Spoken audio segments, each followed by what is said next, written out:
ঘোলা জলে কিন্তু মাছ ধরতে নেমে পড়েছে আওয়ামী লীগ। কেন ঘোলা জলে মাছ ধরতে নেমে পড়েছে? প্রায় 1 ডজনেরও বেশি কিন্তু পার্টি অফিসের তালা খোলা হয়েছে। এই তালা খোলার বার্তা কি? প্রত্যাবর্তন? তারা কি ফিরে আসতে চাইছে বাংলাদেশের মাটিতে? যে স্বৈরাচারী সরকারের বিরুদ্ধে মানুষ পথে নেমেছিল, তারা কি এত তাড়াতাড়ি বাংলাদেশের মাটিতে জায়গা করে নিতে পারবে? তারা আওয়ামী লীগ সরকার বিএনপির সঙ্গে যে জিনিসটা করেছে, আমার মনে হচ্ছে বিএনপি সেই জিনিসটা আওয়ামী লীগের সঙ্গে করবে না। বিএনপির এই জয়টাকে তারা একটা সুযোগ নিচ্ছে, পরিষ্কার। কিন্তু সেই সুযোগ, বিএনপির ভদ্রতা নিয়ে কি আওয়ামী লীগ ঘোলা জলে মাছ ধরতে নেমেছে? বিএনপি যদি গণতন্ত্রের রক্ষার কথা বলে, আওয়ামী লীগ কি সুযোগ নেবে? কি বলেন? বিএনপির ওপরে যে টর্চার হয়েছে, বিএনপি যে ভোট দিতে পারেনি, বিএনপি কি আওয়ামী লীগের ওপর তাই করবে, নাকি সমঝে চলবে? আওয়ামী লীগের জন্য যখন বিএনপি ভোটে দাঁড়ানোর সুযোগ পায়নি, ভোটে যায়নি, ভোটে অংশ নেয়নি, সেই পরিবেশে কি বিএনপি দেখাবে? বিএনপি ভদ্রতা দেখালে আওয়ামী লীগ কি সুযোগ নেবে? সুযোগ নিয়ে কি প্রত্যাবর্তন করবে? আসল ব্যাপারটা কি? আসল ব্যাপারটা তো বাংলাদেশের সাধারণ মানুষ। তারা কি এত তাড়াতাড়ি ভুলে যাবে স্বৈরাচারী শাসন?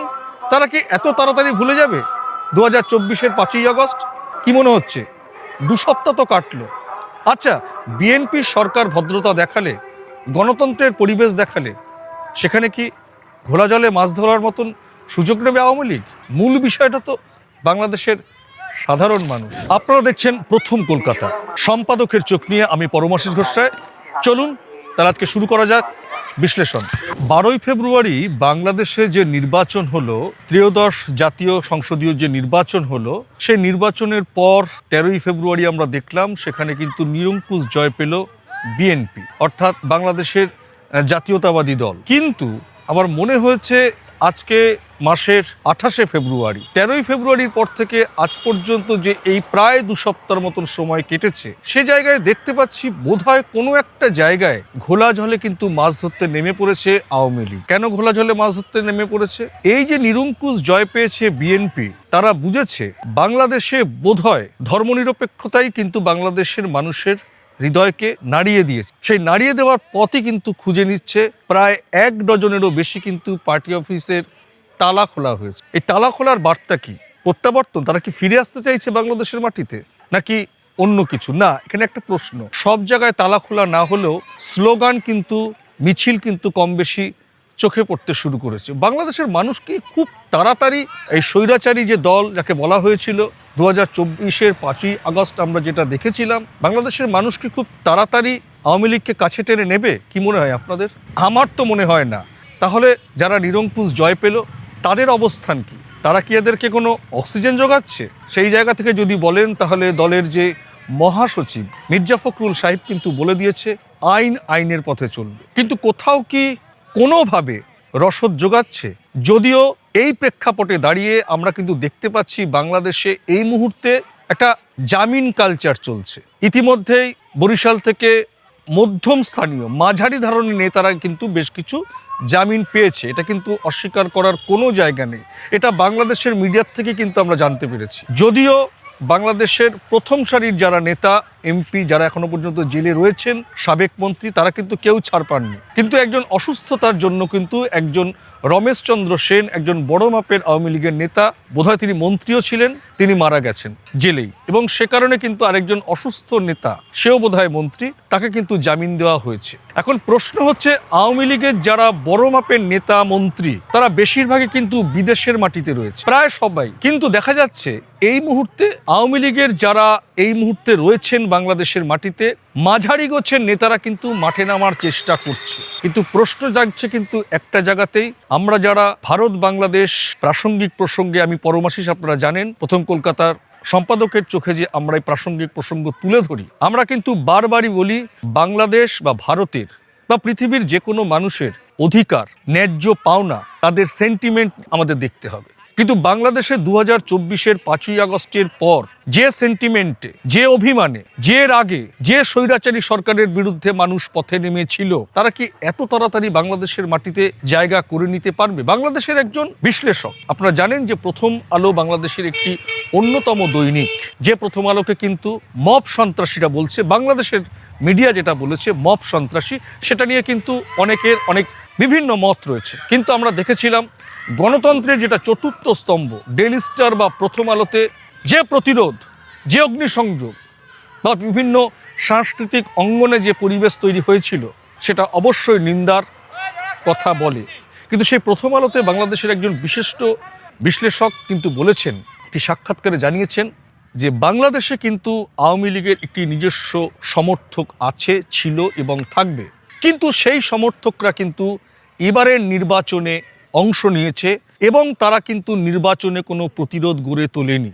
তাহলে কি আমরা ধরে নিতে পারি যে বর্তমান সরকার, তারেক রহমানের সরকার, তিনি কিন্তু অত্যন্ত সদর্থক, প্রথম থেকেই বলে আসছে যে বিরোধীদের কথা শুনতে হবে, জানতে হবে। এমনকি তিনি কিন্তু আমরা দেখেছিলাম যে নাহিদ ইসলামের বাড়িতে গেছেন, নাহিদ ইসলামের সঙ্গে দেখা করেছেন, জামায়াতে আমিরের সাহেবের সঙ্গে দেখা করেছিলেন।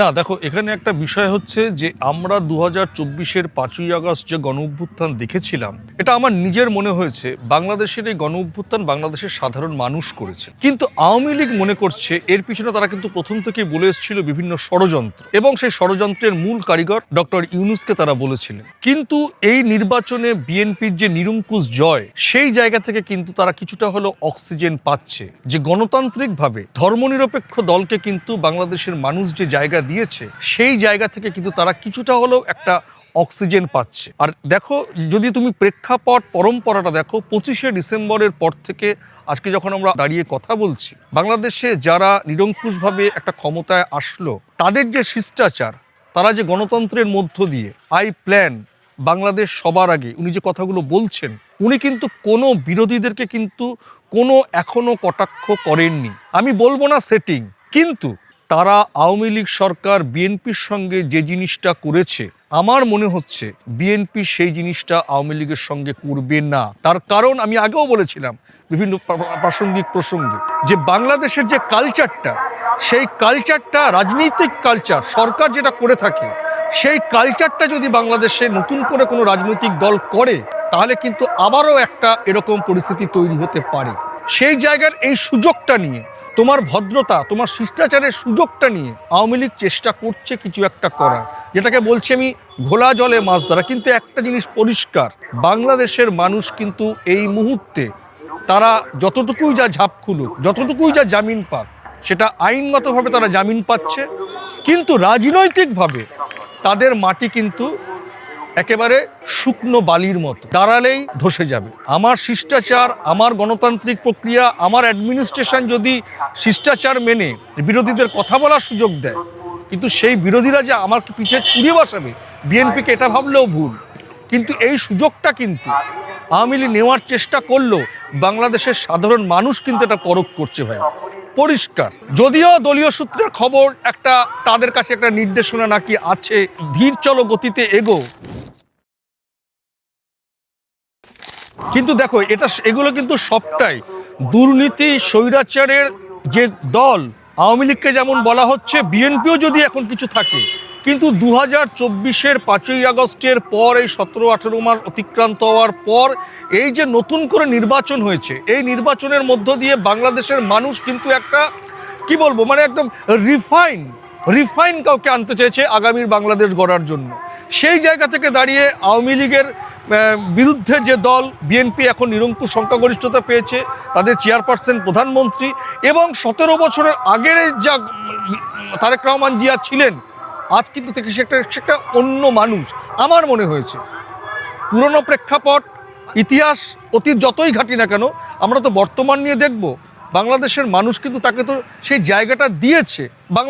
আমাদের তো কোনো স্বার্থ নেই, বাংলাদেশের মানুষ তাকে যখন একটা সময় দেশ ছাড়তে হয়েছিল, সেটাও বাংলাদেশের একটা প্রেক্ষাপটে ছাড়তে হয়েছে। 17 বছর পর তিনি যখন 25শে ডিসেম্বর ফিরে আসলেন, আমরা দেখেছি 300 ফিটের মাঠে মানুষ তাকে কাছে টেনে নিয়েছে। না, এটা সম্ভব না, কেননা আমি তোমাকে আগেও বলেছি আমাদের এই প্রাসঙ্গিক প্রসঙ্গে, যে বাংলাদেশের মাটিতে দাঁড়িয়ে ভারত সরকারের পাশে থাকাকে আওয়ামী লীগ সবসময় আওয়ামী লীগের পাশে থাকা করেছে। কিন্তু আমরা দেখলাম যে এই যে 25শে ডিসেম্বরের পর থেকে বা 17 মাসের পর থেকে যখন অন্তর্বর্তী সরকার ছিল, বাংলাদেশের এই প্রেক্ষাপটে দাঁড়িয়ে কিন্তু ভারত তার দৃষ্টিভঙ্গি কিন্তু খুব দ্রুততার সঙ্গে কিন্তু চেঞ্জ করেছে। কিন্তু এই 17-18 মাসের টানাপোড়েনে যতটা না পরিমাণ পররাষ্ট্র দপ্তরে তার তরফ থেকে সাংবাদিক সম্মেলনে নানান কথা, একটা তুমি জানো যে শেখ হাসিনা এখানে থাকার ফলে একটা ভারত বিদ্বেষী মনোভাব গড়ে উঠেছিল। বিভিন্ন প্রতিক্রিয়া আমরা দেখেছি, সমাজ মাধ্যমে দেখেছি, সেখানকার পররাষ্ট্র দপ্তর থেকে বলেছে ভারত নীরব ছিল। বারবারই কিন্তু ভারতের বিদেশ মন্ত্রকের তরফ থেকে বলা হয়েছিল একটা সুন্দর বাংলাদেশ আমরা দেখতে চাই গণতান্ত্রিক প্রক্রিয়ার মধ্য দিয়ে, সেটা 12 তারিখ সম্পন্ন হয়েছে। এখন বিষয়টা হচ্ছে যে বিএনপির এই জয়টাকে তারা একটা সুযোগ নিচ্ছে পরিষ্কার, কিন্তু সেই সুযোগ এটা ঘটনা বিএনপি আজকে তারেক রহমান জিয়া যতই ভদ্রভাবে সরকার চালাক, গণতান্ত্রিকভাবে সরকার চালাক, বিরোধীদের জায়গা দিক, কথা বলার সুযোগ করে দিক, কিন্তু মূল বিষয়টা কিন্তু বাংলাদেশের সাধারণ মানুষ যেভাবে বিএনপিও একটা সময় কোণঠাসা হয়েছে, তারা ইলেকশনে যেতে অন্তত চায়নি বা পারেনি, সেই জায়গা থেকে আজকে তারেক জিয়া সাহেব প্রধানমন্ত্রী, সে যতই ভদ্রতা দেখাক, অ্যাডমিনিস্ট্রেশনে বিরোধীদের কথা বলার সুযোগ দিক, আওয়ামী লীগ সেই সুযোগ নিয়ে বাংলাদেশের মাটিতে আবার ফিরে আসবে, এটা ভাই কিন্তু স্বপ্ন, পরিষ্কার জেনে রাখুন।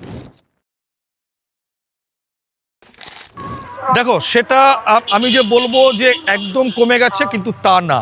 তার কারণ একটা কিন্তু বড় ইস্যু হচ্ছে শেখ হাসিনা, এবং বাংলাদেশের কাছে, বাংলাদেশের মানুষের কাছে তারা যে বোঝাতে চেয়েছে যে ভারত সরকার আওয়ামী লীগের সরকার, হ্যাঁ, এটা যেমন বোঝাতে চেয়েছে সেটা যেমন তাদের ভুল ভাবনা, সেটা কিন্তু বাংলাদেশের মানুষই প্রমাণ করে দিয়েছে আওয়ামী লীগকে কিন্তু বিতাড়িত করে। কিন্তু এইবার আওয়ামী লীগ বুঝতে পারবে ভারত সরকার আওয়ামী লীগের সরকারের পাশে দাঁড়িয়েছিল না বাংলাদেশের মানুষের পাশে দাঁড়িয়েছে, সেটা তো প্রমাণ হয়ে গেল। কিন্তু শেখ হাসিনা যতক্ষণ এখানে থাকবেন, এটা আমার নিজস্ব বিচক্ষণতা, আমাদের অতিথিদের আমাদের দেবতা মতন পুজো করা হয়, ভারত তাকে ফেরত পাঠাবে কি পাঠাবে না সেটা অনেক কূটনৈতিক, অনেক বড় ব্যাপার বিষয়। কিন্তু এখনো পর্যন্ত আমি বিশ্বাস করি বাংলাদেশের মাটিতে কিন্তু এই শেখ হাসিনাকে কেন্দ্র করে কিছুটা হলেও এখনো কিন্তু সেটা হয়তো মেকআপ করার চেষ্টা করবেন বর্তমান সরকার। তারা যেভাবে এই মুহূর্তে দাঁড়িয়ে ভারত এবং বাংলাদেশের সম্পর্কের, দ্বিপাক্ষিক সম্পর্কের জন্য সম্পর্ক তো একটা থাকবেই, স্বার্থ আছে, বৈষয়িক সব ব্যাপার আছে, ভৌগোলিক অবস্থান রয়েছে, ইতিমধ্যে সব জায়গাটা কিন্তু দরজাগুলো ওপেন হতে শুরু করেছে। তুমি জানো যে আগরতলা থেকে বাস সার্ভিস চালু হয়েছে, আমাদের রাজ্যে নির্বাচন পরীক্ষামূলক হলেও এবং ভিসাও দেওয়া শুরু হবে ইতিমধ্যে, তুমি জানো ভিসার প্রক্রিয়াও চালু হচ্ছে, এবং বাংলাদেশের থেকেও যে ভিসা দেওয়া হয় ইন্ডিয়ার লোকেদের যাওয়ার জন্য সেটাও কিন্তু শুরু হয়েছে। একটা প্রক্রিয়াগতভাবে কিন্তু সামগ্রিকভাবে কিন্তু সম্পর্কের নিরিখে যেসব ডেস্টিনেশনগুলো থাকে, বাস্তবিক প্রেক্ষাপট, সেগুলো কিন্তু ধীরে ধীরে ওপেন হচ্ছে। দেখো, বিষয়টা হচ্ছে যদি ডেফিনিট করে তো বলতে পারি না, মানে এটা আমরা এটা আশা প্রকাশ করতে পারি যে তুমি জানো যে একটা পানি বন্টন চুক্তির একটা বড় বিষয় আছে 2026-এর বোধহয় ডিসেম্বরে। তো সেই জায়গা থেকে দাঁড়িয়ে কিন্তু ভারত এবং বাংলাদেশের মধ্যে যে পারস্পরিক সম্পর্ক, স্বার্থের সম্পর্ক, ভৌগোলিক সম্পর্ক, ঐতিহাসিক সম্পর্ক, দেখো আওয়ামী লীগের প্রধানমন্ত্রী, আওয়ামী লীগ একটা দল, বাংলাদেশের মানুষ তাকে ভোট দিয়েছে, তারা প্রধানমন্ত্রী হয়েছে। বাস্তবিক প্রেক্ষাপটে দাঁড়িয়ে বাংলাদেশের প্রধানমন্ত্রী এখানে আসতেন, তো সেই দেশেরই তো প্রধানমন্ত্রী হয়েছেন তারেক জিয়া সাহেব, মানে তারেক রহমান সাহেব। তো সেখানে তার পন্থাতেই সে এগোবে, এই বিষয়টা কিন্তু দেখলে ভুল হবে। বিষয়টা হচ্ছে ডেস্টিনেশনের ক্ষেত্রে, স্বার্থের খাতিরে, চুক্তির খাতিরে, সম্পর্কের খাতিরে, দ্বিপাক্ষিক সম্পর্ককে উন্নততর নিয়ে যাওয়ার জন্যে ভারতকে বাংলাদেশের দরকার, ভারতেরও বাংলাদেশকে দরকার। আমি আশা করি এবং বিশ্বাস করি আমন্ত্রণ যেখান থেকেই যাত্রা আসুক না কেন, আমার ধারণা, এটা আমি আনঅফিশিয়ালি বলছি যে আমার ধারণা যে তারেক রহমান সাহেব প্রথম ভারত সফরেই আসবেন।